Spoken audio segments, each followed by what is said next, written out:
Welcome everyone. This is the Movement and Performance Podcast, where it is my goal to help people get active and to reconnect with their body. So today I have with me CJ from Brooklyn, Brooklyn Meditation Center, a practitioner for how many years? Oh boy, maybe 20 years I would say. 20 years or so. So we'll be talking about all things meditation, hopefully get some more insight on what it is, maybe some of the benefits or how to do it in a way that's meaningful for all of us. And we'll get into it right away. So the first question that I have for you is, how would you define meditation, or what would you say it is? I would define it going back to your true nature. Mm. True nature in the practice I do is something that is alive and does not disappear, alive forever. Mm. And that is, only thing that is alive forever is the universe emptiness, the void. Mm. Before this meditation, I didn't think about it, and also I didn't know if it was alive or dead, or I didn't even have concept of it. But through the meditation, I was able to know in my heart that it is alive, the void, and that is our true nature. So, to sum it up, it's to return to that true nature. Mm. So, would you say that there's different styles or types of meditation? Are there, and if so, like where do you lean towards on that spectrum? Oh, with this particular method? Yeah. I think there are many different styles of meditation. I'm actually, before this meditation, I only done one type of meditation, which is Kundalini. Mm. So I don't really know anything about anything except this meditation. Yeah. But only thing I know is that people have told me. So they will say, breathing technique. They will say, like a mantra technique.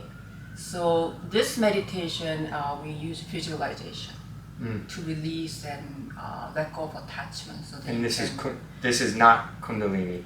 This is not Kundalini. Gotcha. Yeah. So we use visualization images, which are sort of memories, and that images and we call it pictures, hold the past feelings and thoughts and perceptions. Mm. Yeah. And where does it have a specific type of name with this style? Finding the true self meditation, I would say. Yeah. Okay. And so how would that differ from Kundalini? Kundalini, it asked me to focus. It was a long time ago. That was like 20 years ago. I think if I remember it correctly, it asked me to focus on like my Kundalini, physical part of my body. Right. So this is more, we work with the mind more, where we ask people to bring up images and pictures of memories that hold their perception. And we usually are, with our mind and heart, hold on to that emotion and thoughts. We ask people, we have a very specific method for us to let go of that attachment. So when you say pictures, does that mean just visual, or could it carry over to other memories as well? Maybe like sounds or smells, or does that carry over into other senses, or is it mostly visual? Very good question. Yeah, absolutely. So think of our body as a camera recorder that will, because we have eyes, the visual, smell, taste, or even what we said, our ears and sensation.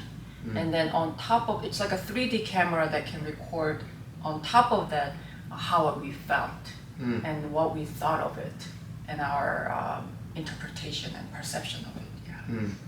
So is the goal to remove or detach yourself from those experiences, or would it be to shift the perspective of them? Oh yeah, that's a very good question. Right. So what happens with us is that this is something that talked about a lot in psychology and neuroscience, is that how we experience this moment is we actually, these five senses have to capture everything that's around it into my mind. And what I'm experiencing is what is in my mind, even this moment. So we live in our mind world, and most people will relate to better when we say we live in our head. in our thoughts. Yeah. So our perspective is very much of that perspective, which is, if I make it very simple, that causes a lot of overthinking and fear, anxiety, and so forth. So you're right. Your question is on point that when we do this practice, your perspective will change to the broader perspective. In later, even to the sky or even to the universe perspective. So would you say one of the ultimate goals of the practice is to develop like a universal perspective? Yeah, you can say that. Yeah. And so, can you dive a little bit into what it means when you say a universal perspective? Okay, another good question. Let me see if I can answer. And I know a lot of questions are big, and it's like take a lot of unpacking. So any insight that comes from the question, it doesn't have to fully necessarily answer it in its complexity, but any insight that people can get from that response would be good. Yeah. So yes, it's the perspective of the universe, which when I talk about universe, I'm not talking about the material universe. I'm talking about the void. We call it original foundation. So it's some people call this the source. It's an existence, even though it's not a material existence, so there's no shape or color to it. Because as human beings, we only relate to things that we can sense with 5 senses. So we cannot sense it. And that also doesn't exist in our mind, in our consciousness. So that when we let go of what we have accumulated in our mind, we return to that perspective, but that perspective is eternal. And it is always alive. Some people may call that perspective or consciousness of the creator, higher consciousness. If you're religious, if you're Buddhist, you may call it Buddha. If you're other religions, will call it different names. But in this meditation, we call it truth. Yeah. Wow, yeah. So I guess walk me through maybe what a practice might look like. So, obviously, again, it doesn't have to be all of the practices, but maybe an example of one.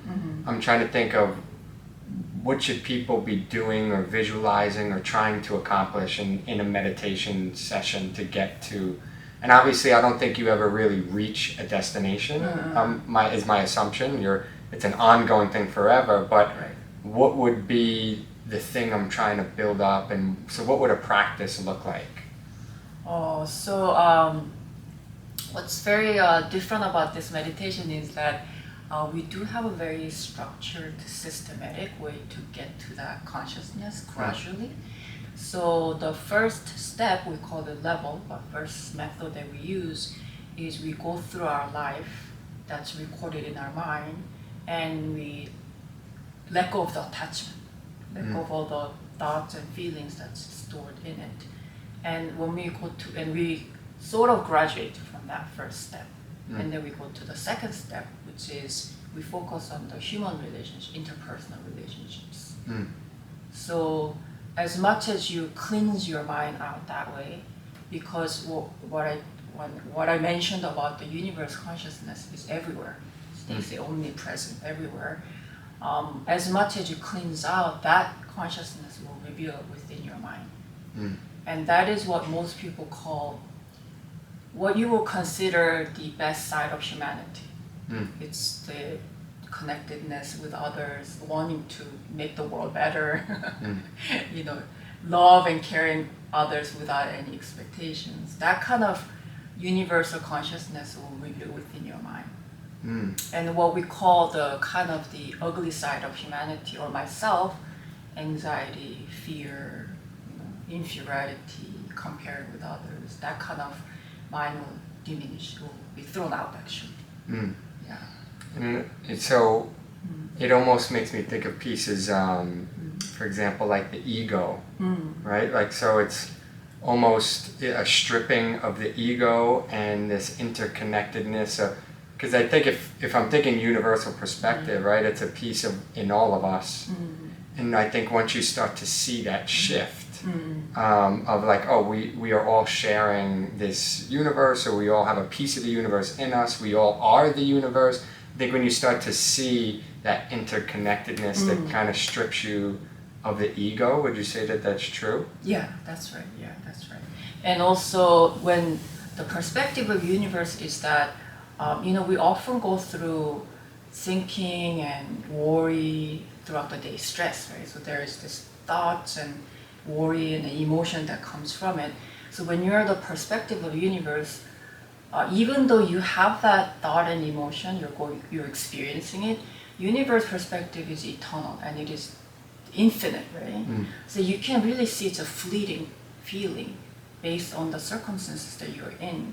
So you're not inside of that thought or inside of the emotion, even though you may go through it. So you may find peace even within, and you kind of let yourself experience it without resisting and fighting it.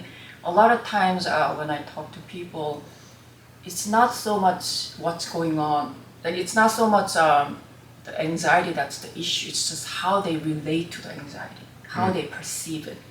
A lot of times people have negative feelings toward, and they resist it, they want it to stop, they want it to go away, and they feel negatively about themselves. So those are the things that are added suffering, unnecessary.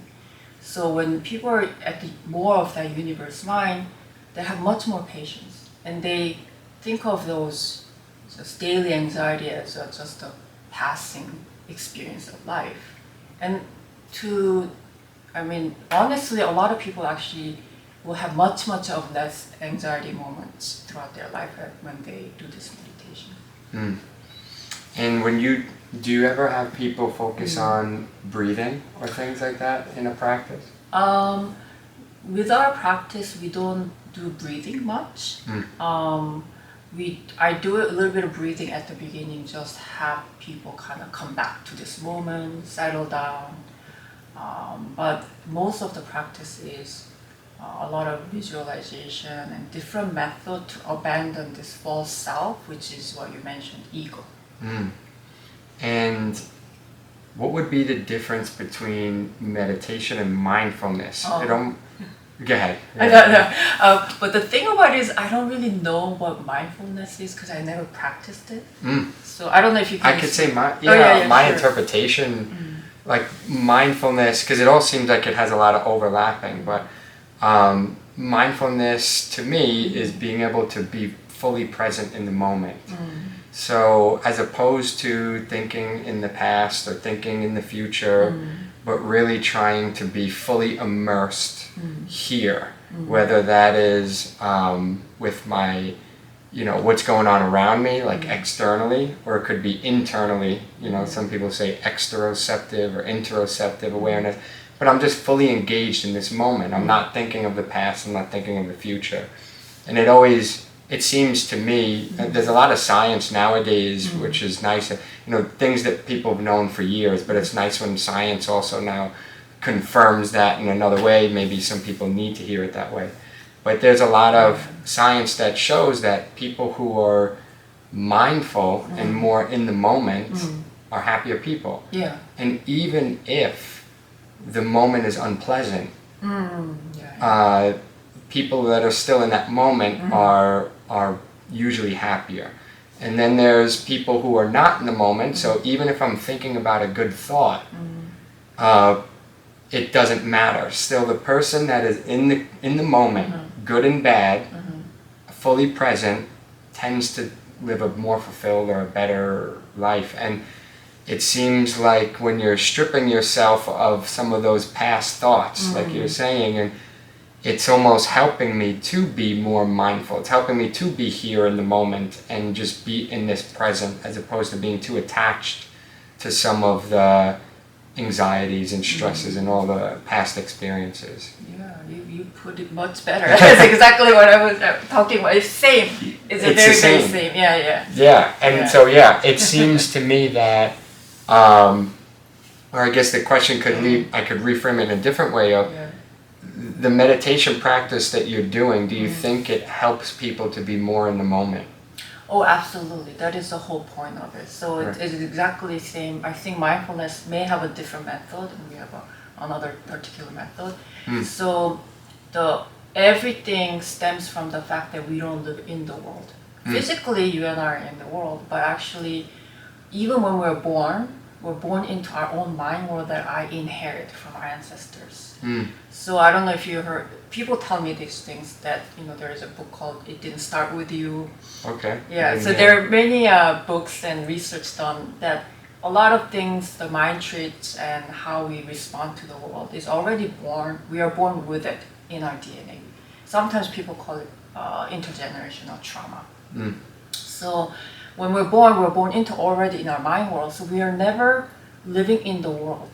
Because even this moment, how I experience this moment is I capture this moment into my mind. And what I'm experiencing is what's in my mind. That's why two people can walk away from the exactly same event, and two people experience actually two different events. And this is why in court system, and there's a huge movement of trying to get rid of witness as evidence.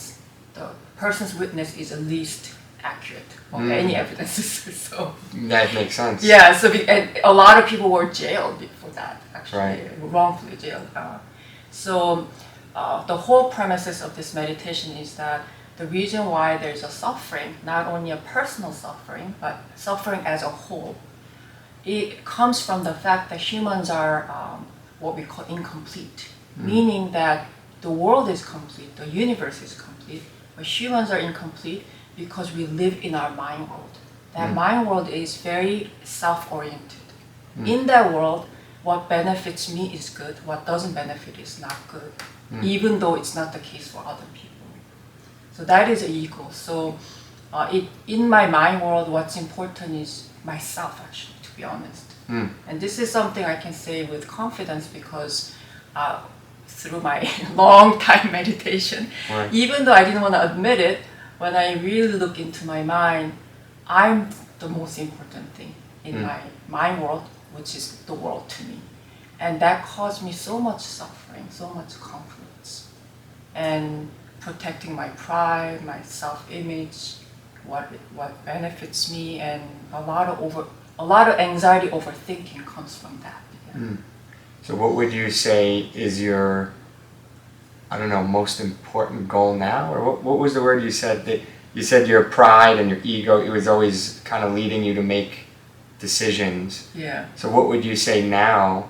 Are you just completely Free? no attachment to a goal necessarily, or? I wish I can say that, but I think you mentioned earlier was a very good way to see it. It's what I realized was I'm able to really overcome so many things. I'm just very content person, and in the past, and it also has to do with age. Maybe I was just a little younger, but I had hard time reconciling with everything in the world, with my own self, what's going on in the world, and I was so busy thinking about it. Like right now, what's happening now, I would have been not in a good state. Just so many extreme things are happening. So with this practice, I was able to accept everything. It doesn't mean that I'm thinking whatever is happening is good or bad. Like, I'm not saying it's right and it's right to do certain things. Accepting is different. So I was able to accept everything, and also I realized my direction of life is if I pursued happiness, and to me it's a moving target, because if you ask me next month what happiness is, it will change. If I'm in a different decade, it will change, right? Yeah. So I realized what the practice, I think in any spiritual or meditation practice, what it gave me is fixed target, which is truth. And on the way to that target, I thought I had to get to the destination. Like you said, it's not really about the destination, it's the process. When I have a fixed target and a pathway, on the way I found everything I was looking for. Even though I don't completely become, like you say, free from my ego and pride and everything. Right. But I realized that's not the point. The Right. point is the journey. Yeah. Yeah. There's an old Zen proverb. It's one of my favorites, and It's before enlightenment, you chop wood and carry water. Uh-huh. After enlightenment, you chop wood and carry Yeah, water. yeah, that's perfect. So, yeah, it's pretty much saying like, you know, I mean, you now maybe have this new perspective Yeah. or maybe new feelings about what you're doing, but not much actually changes. It's more your perception of those events and what's going on. Like, you're still you. You're still going to probably enjoy doing certain things that you do, and you're still going to do them. Yeah. But yeah, I think your perspective changes, your ability to be in the moment changes, and with that, you know, while we can't necessarily see it, but I do think there are changes, physical changes that happen in your brain and body. Absolutely. Because of how you're interpreting that. You're literally rewiring the brain a bit and rewiring the body. So even though you do a lot of the same stuff, you are still feeling and experiencing different things and interpretations of that. Yeah, absolutely. So one piece I wanted to touch on, I know you're not a expert of sports or anything like that, but a lot of people who listen, one of the main reasons I wanted to bring a piece about meditation, mindfulness, is I think that people that practice meditation perform better. Yeah. And so like I had an episode just before, like maybe 2 weeks or so ago, but it was called Peak Mental Game, and the individual was talking about different things to prepare your mind so that your body moves well. And one of the things he said was mindfulness. Yeah. And there's many sports that don't have mindfulness and meditation embedded in it. But I've done the martial arts my whole life, and meditation is a big part of you start with it, you finish with it.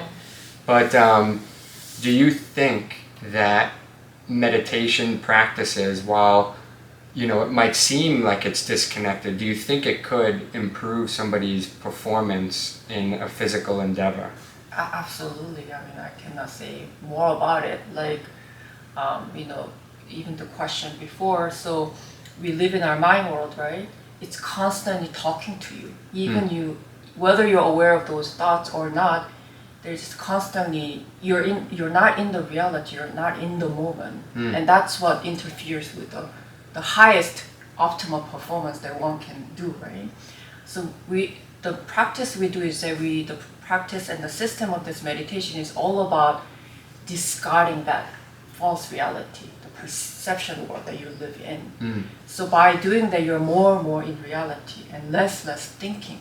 Right? So whatever you're trained to do, your body is trained to do, if you take away that subconscious or conscious mind of thinking, and also attachment to wanting to do well, like attachment to the result, what in concept of what this competition is, what first place is, second place is, how much in the concept of the past, of how long you trained for this moment, all of that is you're not in it.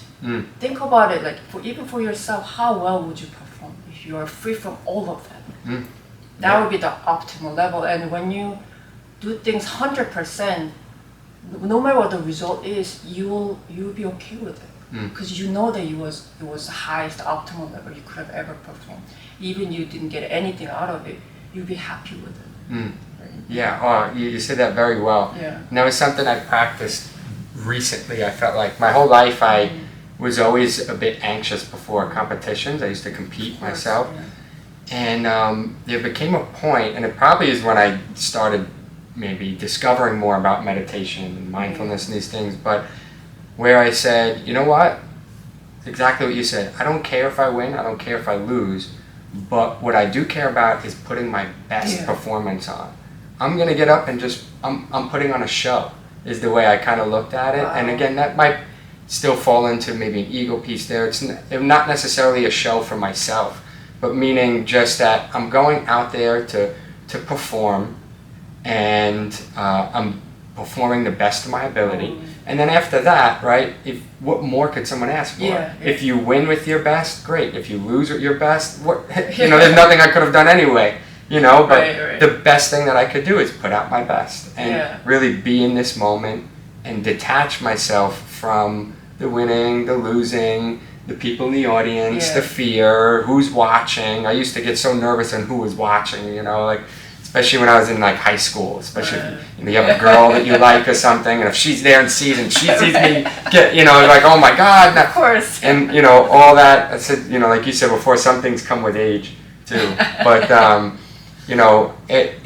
was able to kind of detach myself from the past, from the future, be in this moment and just perform in that moment, and whatever it is, and whatever comes of that. And I do think there's a bit of the stripping of the ego, or a little bit more of being in the moment, and it makes you perform the best that you could possibly be.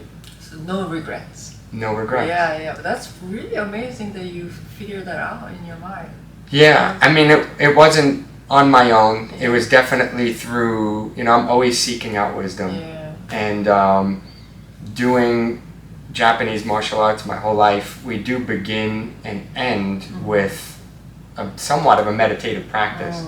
But it's funny because when I was young, I actually didn't really know what I was doing and didn't care too much to do it, and I almost thought it was a bit of a waste of time. I'm 13 years old, New York City, Brooklyn, Brooklyn kid, and going to public schools and hanging out outside. And I'm like, what's the point of, we go in the bow position, we close our eyes, and in my head I'm like, why am I sitting here with my eyes closed? Like, what is the point of this? What am I supposed to do or think? Yeah. And I never really knew what I was doing. And then when I hit a certain age, I said, you know what? There's got to be something to this, because even the people who were teaching me, I think that a lot of them are great and do know what they were doing. But I think there's also some that might not have fully known meditation themselves too.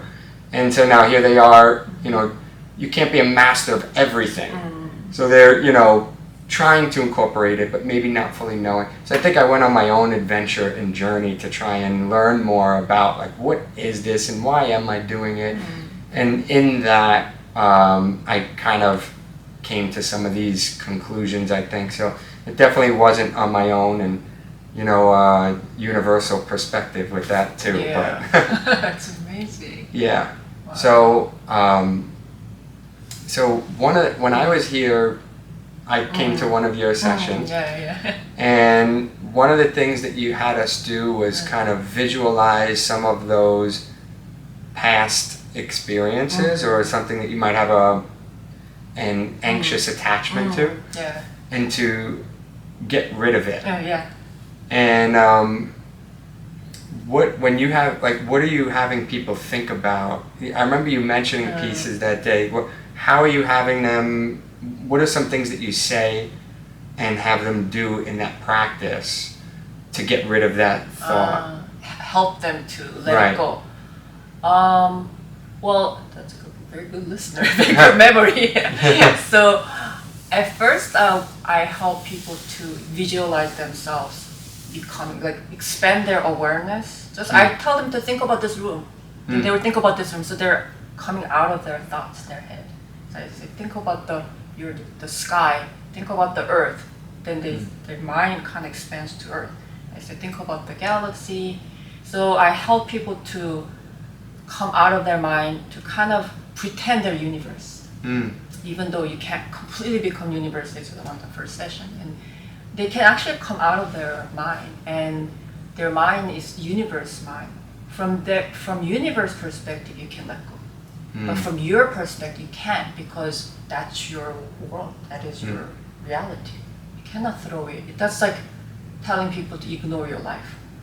But from my perspective, but from universe perspective, it's actually throwing away your, what we call false mind world, perceived world that you're living in. And like you said, it's not what's happening in your life is not what's giving you stress and anxiety. That's what often people think. So they think they have to get rid of the job that's stressful or person that's stressful. But you have to think about it, that what's left if I keep getting rid of things that's complicated for me. And also, who wants to live in a simplified life? We need challenges we need to overcome, right? So we talk about stress and anxiety. Whatever suffering you are in is not coming from the world or circumstances you are in. It's coming from the overlapped reality you're living inside. We are throwing that away, but you can't throw it away if you're in that world. So we help people to have the universe perspective, at least during the meditation. Then I ask them to look at things as if you're looking at your own movie, like a third person, and see it as a matter of fact. Like if I were somehow had a magic wand and able to see your mind, images and what happened, to me, I don't have attachment to the opinions and thoughts you had. To me, it would be like, okay. So like watching like a movie. Neutral, like objective, movie. So then, that's the part that I'm here to help with people. I don't know what's in their mind. Once they have that mind, they're able to let it go.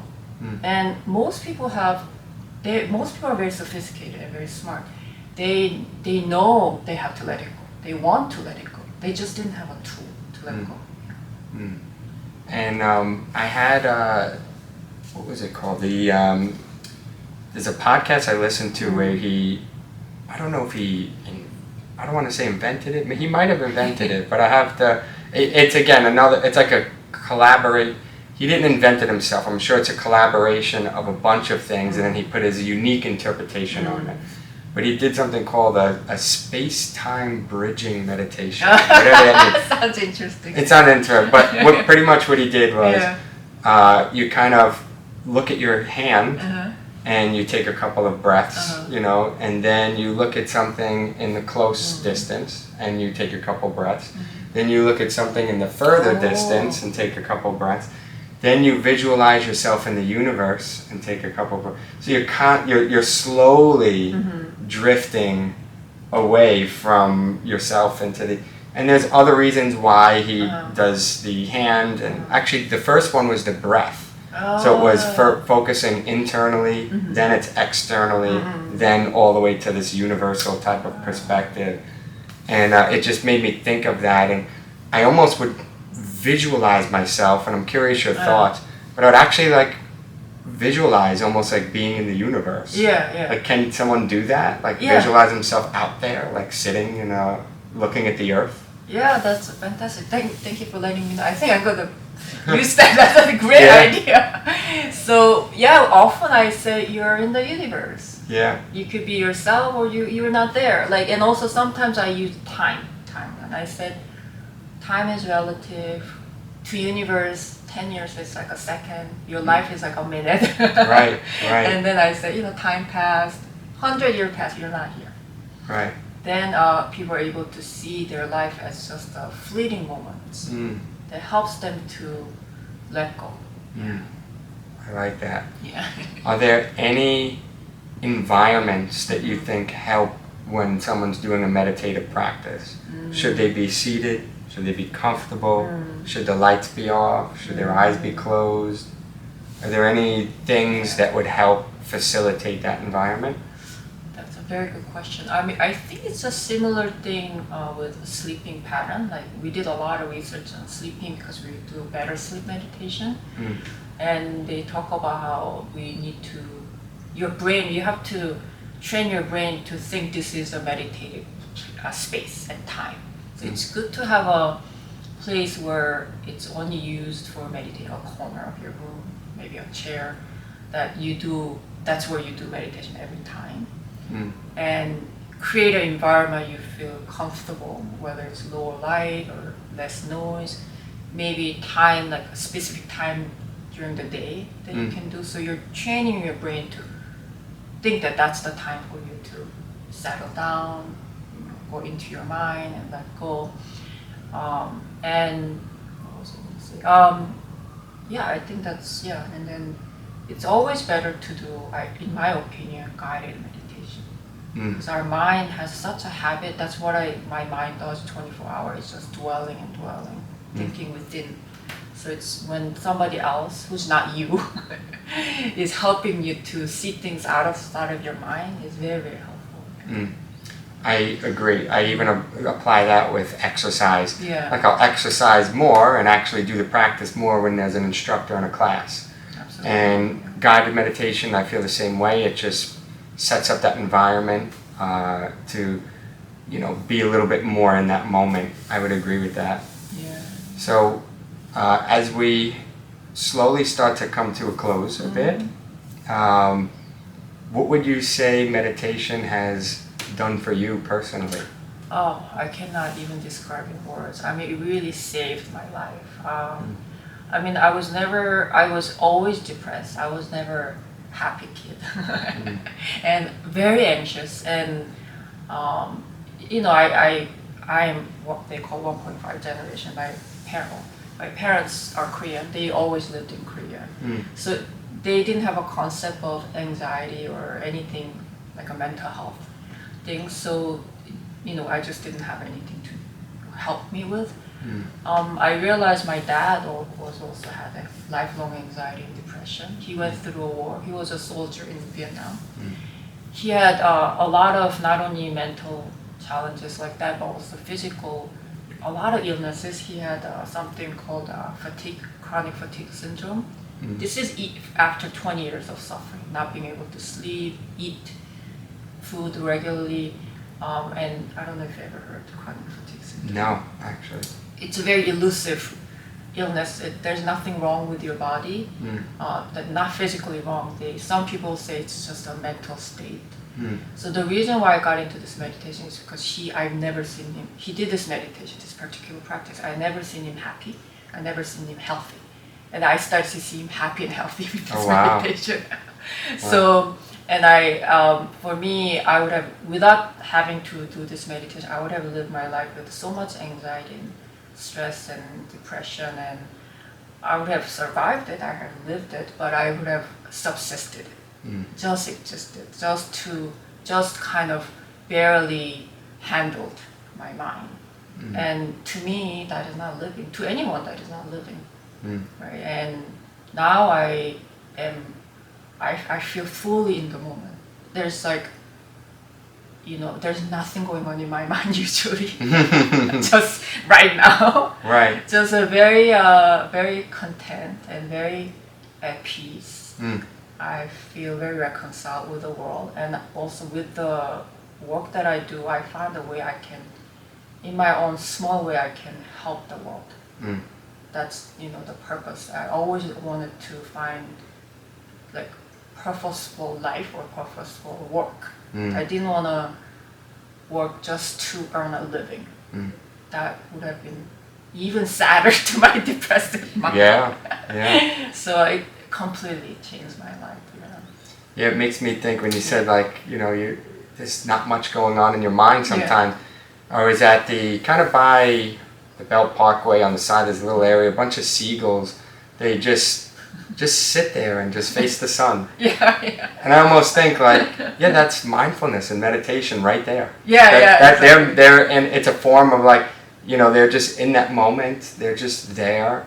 I mean, I don't know. Maybe, who knows? Maybe they're thinking what am I going to eat later? Or why is so and so looking at me? I highly doubt it.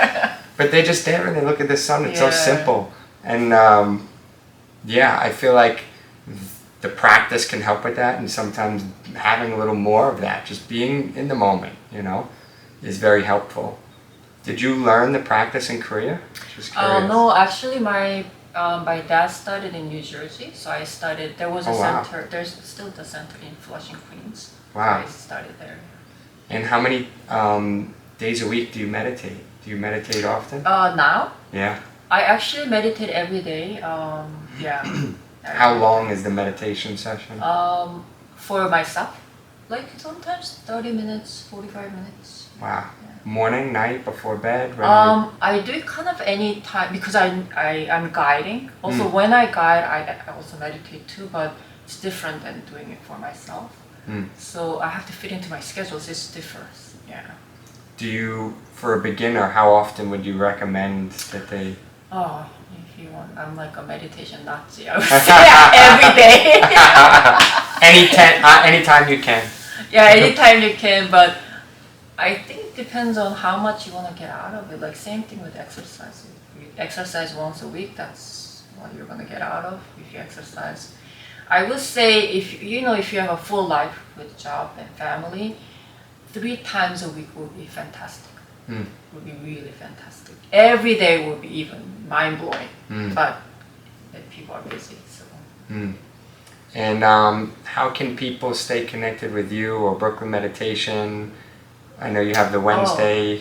Oh yeah, yes, that's thank you for that. We do open sessions which are free and open for anyone. On Wednesday, it's called after work meditation at 7:15 p.m. to 8 p.m. On Saturday, we have open Saturday meditation 11:30 a.m. to 12:30 p.m. Yeah. And then you also do guided meditations privately and things like that? Yeah, we do both private and group sessions, and also online group sessions, private session online. And then you also have a podcast too. Yeah, we have a podcast. Yeah. Yeah, it's called Champ Chats. Yeah. Yeah. I got to listen to some. Yeah. So, so I think those are great ways for people to stay connected with you. Yeah, absolutely. Yeah. I got to attend the Wednesday session. That's how we met, and I thought it was great. Oh. And I like you said, the piece of having the guided person. Yeah. It really is. If I was home trying to sit and do that for 30 minutes, I don't think I would have. I think after 5 minutes, I probably would have said, okay, I don't know if I have any more patience. But I was how long? I think it was 45 minutes. Yeah. And the whole 45 minutes, there might have been, there's obviously moments where you have to bring yourself back to the room and what's going on. But I was way more invested and involved in a guided moment with other people around, the environment facilitating it, way more invested than being able to do it at home alone. I think I might have tuned out a little bit faster. And that could also be my personality, but I think that a guided meditation is well worth it, and yours is a great one to check out. Yeah. I couldn't agree more. Thank you. Well said. Yeah. Any final words? You don't have to have any, but any final words before we... I'm just very thankful for this time. Thank you for reaching out to me, and I don't know, I really wish everyone to meditate. I think whatever you're looking for, whether it's peace or answers, whatever it is that you're looking for, it doesn't exist outside. It's just inside of you. But you have to get rid of what is not real. Then when you throw away what is not real, what is not necessary, you find what you need inside of you. Yeah. And to some people, that moment might be real in that moment, but when I think you shift that perspective, you realize how unreal it was, or how maybe it was your interpretation of it. Yeah, exactly. Right? And that it could have been changed. Yeah. So, but yeah, I think that's all great stuff, and I appreciate your time. Yeah. I love sitting in this whole position. I love floor sitting more than being in chairs where I'm up high, or couches and things like that. So, but I appreciate your time, your hospitality. We're in your studio as we speak, and we met one time, and you were happy to take me. So really, the hospitality, the free session that on Wednesdays, like there was no even. I know you do other practices, and there's only a business has to stay alive somehow, but there was no there was no selling. Yeah. It was really genuine, which is nice, and so was this moment. So I appreciate it. I appreciate your time, and thanks for coming on with me. Yeah, I appreciate your time too, and I must say this is a beautiful morning to do this conversation. The snow is falling down out here, right on the tree. The tree's nice and white and beautiful. Yeah. It looks good. I think you've got the better view.